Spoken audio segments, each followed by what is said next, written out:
जय हिंद दोस्तों।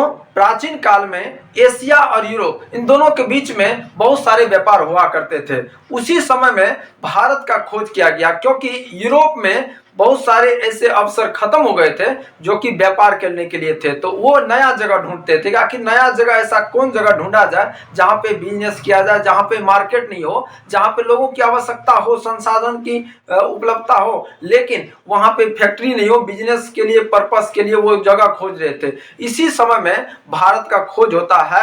और भारत तो था, ये हम लोग जानते थे क्योंकि हमारा देश था, हम लोग रहते थे। लेकिन यहाँ पे विश्व के नजर में भारत एक देश नहीं था, क्योंकि विलुप्त था।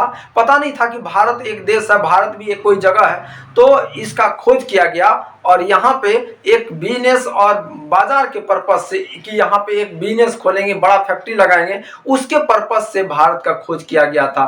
तो प्राचीन काल में तो दोनों के बीच में, यानी एशिया और यूरोप के बीच में तो बहुत सारे व्यापार हुए थे, लेकिन उसी समय भारत का खोज होता है 1498 में। तो इस वीडियो में हम बताएंगे कि पूरा उसका रास्ता, जिसने भारत का खोज किया था, कौन उसको साथ दिए थे, भारत आने का रास्ता किसने बताया था, और जो भारत का खोज करने निकला था वो जो है कौन से देश का खोज कर दिए, क्योंकि जलमार्ग से आए थे। और जलमार्ग से आने के समय में होता क्या है, तो रास्ता का पता नहीं चलता है। कि अभी ये बहुत सारे ऐसी सुविधाएं हो गई है जो कि दिशा सूचक यंत्र से पता चलता है कि हम किस दिशा में जा रहे हैं। लेकिन ये उस समय का बात है, प्राचीन काल का बात है, जिस समय में जो है ये सब चीज का उतना विस्तार नहीं था। तो जिसके कारण जो भारत का खोज करने निकला था वो कहीं दूसरे जगह पहुंच गए। तो आखिर ये सब कारणों को मैं बताऊंगा। अब मैं आपको बता देता हूं कि भारत का खोज वास्को डिगामा ने किया था। भारत का खोज किसने किया था? वास्को डिगामा 1498 ईस्वी में। कब किया था? तो 1498 ईस्वी में भारत का खोज हुआ है। 1498 में। कितना ईस्वी में? तो 1498। अभी मैं आपको बताऊंगा कि आखिर वास्को डिगामा कहाँ के रहने वाले थे, कब से उसने यात्रा शुरू की और भारत कब वो पहुंचे, कहाँ पहुंचे। तो सबसे पहले मैं बता देता हूं, लिस्बन, ये यूरोप के एक देश है, पुर्तगाल। यूरोप कंटिनेंट का, महादेश का एक देश है जिसको हम कहते हैं पुर्तगाल कहते हैं। पुर्तगाल का रहने वाला था वास्को डिगामा। कौन रहने वाला था? Vasco da Gama. Vasco da Gama. तो वास्को डिगामा कहाँ का रहने वाला था? वास्को डिगामा रहने वाला था पुर्तगाल का। ये कहाँ का था? पुर्तगाल। ये पुर्तगाल कहाँ पे है? तो यूरोप का एक छोटा सा देश है पुर्तगाल, और उसी के लिस्बन जो है, वहां की एक बंदरगाह है। वहां से बंदरगाह जानबे करते हैं, बंदरगाह किसको कहते हैं? जो कोई भी वाटर बॉडी होता है, जल होता है, वहां से नाव चलता है और नाव के माध्यम से हम कहीं जगह पहुंचते हैं। तो लिस्बन में एक बंदरगाह था, वहीं से अपनी यात्रा शुरू किए। अब देखिए कि इसको मैप के माध्यम से मैं आपको बताऊंगा कि आखिर किस तरह से। सबसे पहले तो यहाँ पे इंडिया था, यहाँ पे इंडिया है, और यहाँ पे जो है, यहाँ पे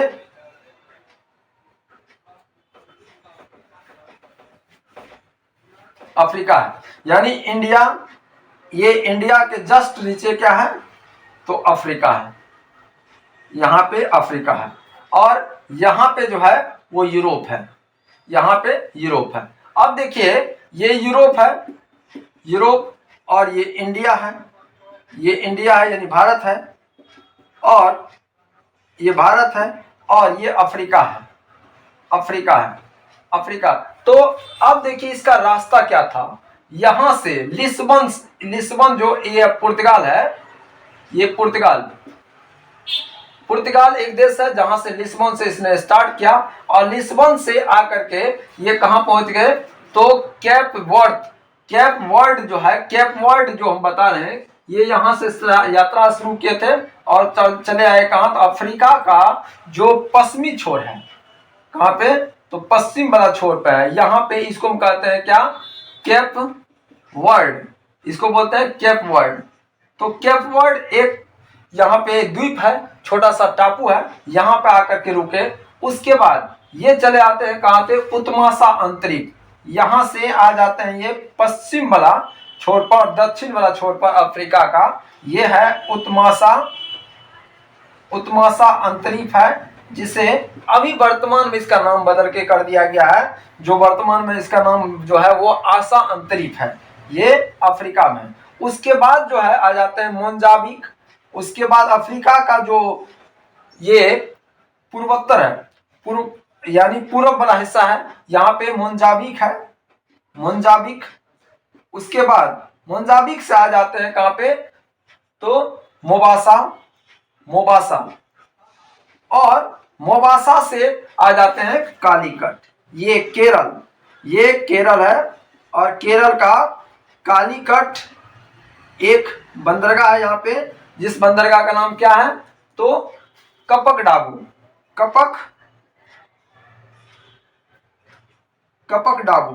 कपकडाबू बंदरगाह। अब देखिए यहाँ पे आपको पुर्तगाल से यहाँ से यात्रा स्टार्ट करते हैं कहाँ पे, कब, तो जुलाई में, यानी कि जुलाई में ये यात्रा शुरू करते हैं 1497 में।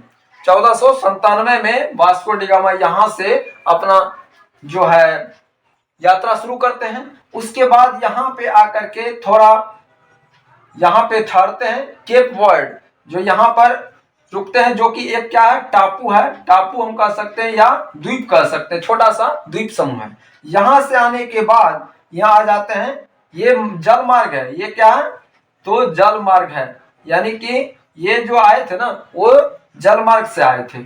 और इसको रास्ता बताने वाले कौन थे, तो अब्दुल मनीफ, ये गुजरात के एक बिजनेसमैन थे, ये गुजरात के एक बिजनेसमैन थे जिनका नाम था अब्दुल मनीफ, और यही बताए थे भारत आने का रास्ता। तो पुर्तगाल से चले आ गए कहाँ, केप वर्ड, केप वर्ड से आगे उत्मासा अंतरिक्ष। उसके बाद मोजाम्बिक, मोजाम्बिक के मोबासा, मोबासा से आ गए केरल, ये कालीकट, कपकडाबू बंदरगाह पहुंच गए कब, तो 20 मई 1498 को। कब पहुंचे ये, 20 मई 1498 को। तो भारत का खोज जो किए थे वास्को डी गामा, वो 1498 ईस्वी में भारत पहुंचे थे, और भारत का खोज 1498 में उसके बाद लिखा गया इतिहास में। और हम लोग पढ़ते हैं कि भारत का खोज कब किया गया, 1498 में वास्को डी गामा के द्वारा किया गया। 20 मई 1498 को ये कालीकट पहुंचे, केरल का एक बंदरगाह कपकडाबू बंदरगाह, और वहां पे वहां के जो राजा थे उस समय में जमोरिन, भारत में उनका विदेशी का। वैसे भी हम लोग कहते हैं क्या, कि भारत एक ऐसे देश है जो सभ्यता संस्कृति के लिए जाना जाता है, और जहाँ पे अतिथि देवो भव, हम अतिथि को जो है एक ईश्वर का के स्वरूप मानते हैं, तो यहाँ पे उनका स्वागत किया गया।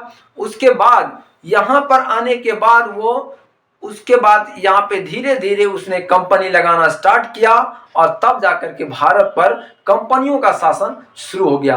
तो इस वीडियो में हम बताए कि भारत का खोज कब किया गया, कौन किया, और किस रास्ते से कहां पहुंचा। तो आपको ये वीडियो कैसे लगी आप जरूर कमेंट बॉक्स में लिखिएगा, और ज्यादा से ज्यादा शेयर कर दीजिएगा। थैंक यू सो मच, जय हिंद।